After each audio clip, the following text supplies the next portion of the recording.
Guys, Mama mau cerita, ini part 1. Oke, bismillahirrahmanirrahim. Assalamualaikum warahmatullahi wabarakatuh. Apa kabar kalian semua? Semoga dalam keadaan sehat, semangat puasanya, semangat ibadahnya. Di sini, video ini bukan tentang edukasi bahasa Inggris, bukan juga cover lagu. Nah, video apa kali ini? Kali ini aku mau curhat pengalaman pribadi, mungkin lebih tepatnya ini curhat motivasi hidup kali ya. Sebenarnya ini bukan pencapaian aku yang luar biasa, tapi ini salah satu dari beberapa impian yang terwujud.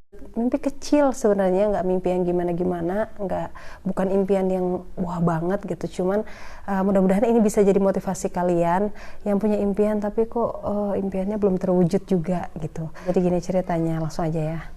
Jadi waktu itu kelas 2 SMP, kelas 2 KMI ya. Kalau di pondok Kuliatul Mu'allimin wal Mu'allimat Al-Islamiyah. Kalau misalnya di luar mungkin setara SMP MTS. Nah, pada saat itu kan karena aku sering mendengar cerita dari nenek almarhumah, juga dari ibu, dulu itu sering cerita kalau ibu itu kan sebagian keluarganya itu warga negara Arab Saudi, jadi sudah tinggal lama di sana turun-temurun. Kemudian ibu pun pada saat itu mau jadi warga negara.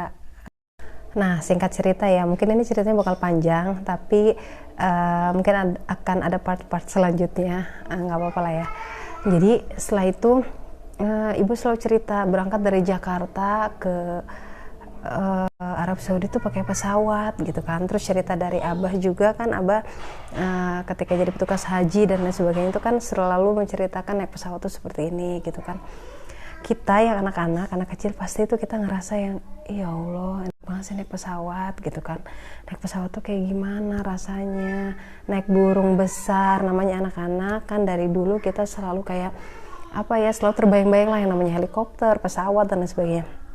Ibu selalu cerita kalau naik pesawat tuh nanti ketika take off tuh seperti ini rasanya, apalagi kalau ada awan tebal kayak gini-gini dan lain sebagainya. Nah, itu tuh selalu jadi bayang-bayang dari kelas 2 SMP itu ya.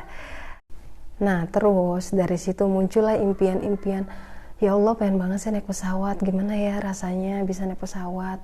Tapi kan pada saat itu kan keluarga kita bukan keluarga yang berada ya, maksudnya udah mana ongkos pesawat tuh kan mahal gitu kan, kayaknya nggak tahu gimana caranya biar bisa terwujud impian naik pesawat itu gitu. Terus udah gitu tekadin dalam hati, aku harus bisa naik pesawat dengan cara apapun, harus berusaha gitu. Nah, dari semenjak itu aku nggak pernah berhenti doa supaya impian naik pesawat itu terwujud gitu. Setiap sholat, sujud terakhir, doanya terus itu. Nah, setelah itu kan pada saat itu kelas 4 itu sama dengan kelas 2 SMA. Pada saat itu ada pertukaran pelajar, program dari pesantren, pertukaran pelajar ke Amerika dan beberapa negara lainnya. Setelah itu aku ikut tes, ikut seleksi itu dengan impian kalau lolos ke luar negeri otomatis aku bisa naik pesawat. Dulu mikirnya bukan keluar negerinya dulu ya, mikirnya tuh bisa naik pesawat dulu gitu, karena memang itu impian dari dulu, dari kecil kan pengen naik pesawat. Nah, setelah itu kan sebelum ikut tes atau seleksi itu kan kita kan izin dulu sama orang tua kan. Nah, sama abah waktu itu diizinin, tapi ibu tuh kayak masih ragu-ragu kayak gimana ya, gimana kalau lolos. Jadi udah kepedean dulu gitu, gimana kalau misalnya lolos nanti ditempatin di Amerika segala macam, negaranya kayak gimana, nanti anak saya perempuan gitu kan ya. Tapi seperti itulah, kalau nggak salah itu kita tes 3 tahap ya. Qadarullah, ya itulah ridallah fi ridha walidain wa sakhtullah fi sakhtil walidain. Nggak lolos tuh, ya Allah sedih banget rasanya. Kayak ya berarti bukan rezeki kali ini untuk bisa naik pesawat. Apakah berhenti sampai situ doanya? Enggak guys, aku masih terus doa masih terus berjuang gimana caranya supaya impian naik pesawat ini terwujud. However, singkat cerita kan, setelah itu lulus aliyah itu ada program pengabdian. Nah pada saat itu ditanya siapa yang siap mengabdi. Nah pilihannya waktu itu di Padang, pesantren terpadu Serambi Mekah. Nah saat itu aku menyatakan siap untuk mengabdi, artinya aku mengajar lagi 1 tahun dulu sebelum kuliah. Kenapa? Karena memang waktu itu niatnya pengen ilmu yang udah 6 tahun belajar di pesantren, pertama di Darul Istiqomah, kedua di Darun Najah, itu bisa diamalkan dulu sebelum aku ngajar bener-bener nantinya kuliah bener-bener. Nah terus pas dengar katanya berangkat ke Padang tuh bakal naik pesawat. Ya Allah, semangat banget rasanya, karena tuh itu impian selama ini udah berapa kali gagal kan ya, maksudnya doa udah lama banget, bertahun-tahun pengen banget yang namanya naik pesawat. Tapi ternyata guys, ketika pemberangkatan kita tuh pakai bus 3 hari 3 malam. Alhamdulillah itu pengalaman juga ya, disyukuri.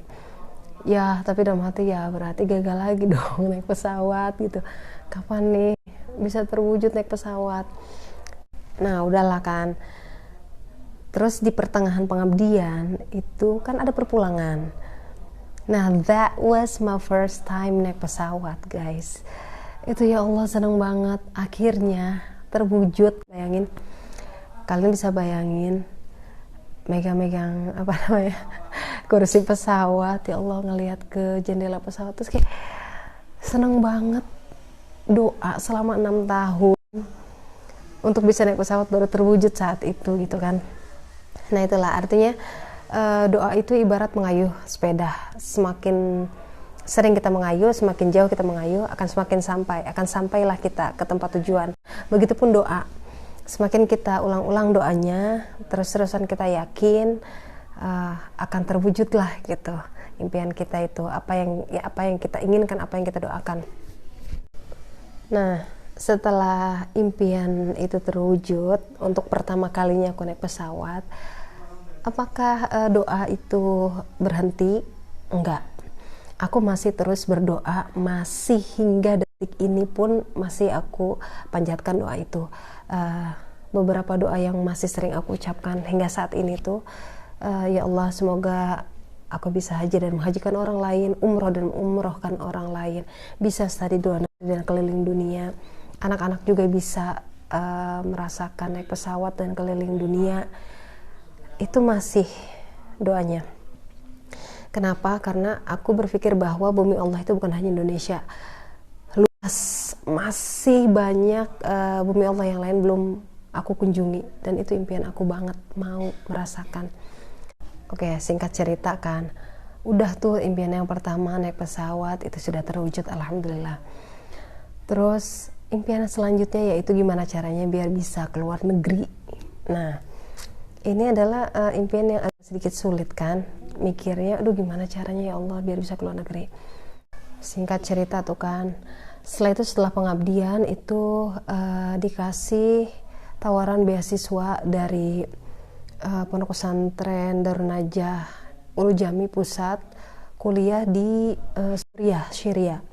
Nah saat itu setelah udah diperjuangkan lah ya untuk kuliah ke Syria itu, semua berkas semuanya udah selesai, terus katanya tinggal pemanggilan, tapi qadarullah hingga detik ini nggak ada pemanggilan gitu katanya. Mungkin pada saat itu karena konflik itu yang hingga saat ini masih terjadi ya di Suriah. Terus ya udah akhirnya aku kuliah di UIN Banten. Nah tapi aku tuh nggak berhenti berjuang, masih terus berusaha untuk apply ke sana sini ke luar negeri, apply beasiswa, apply pertukaran pelajar, apply kegiatan internasional, pokoknya semuanya dicoba. Sekali, 2 kali, 3 kali, 4 kali, 5 kali. Apakah lolos? Enggak guys. Enggak ada yang keterima. Apa putus asa? Enggak juga gitu. Nah walaupun pada saat itu udah berusaha dan enggak lolos, tapi aku nggak berhenti berusaha gitu, karena aku yakin bahwa tidak ada usaha yang sia-sia. Mungkin nggak saat ini, tapi suatu saat nanti gitu. Masih terus berjuang, masih terus apply, setelah nggak lolos berkali-kali itu masih terus. Sampailah pada semester 5 ya, pada semester 5. Oh iya Karim ya. Tunggu video selanjutnya ya, semoga bisa memotivasi kalian. Don't forget to share, like, subscribe, and comment. Thank you.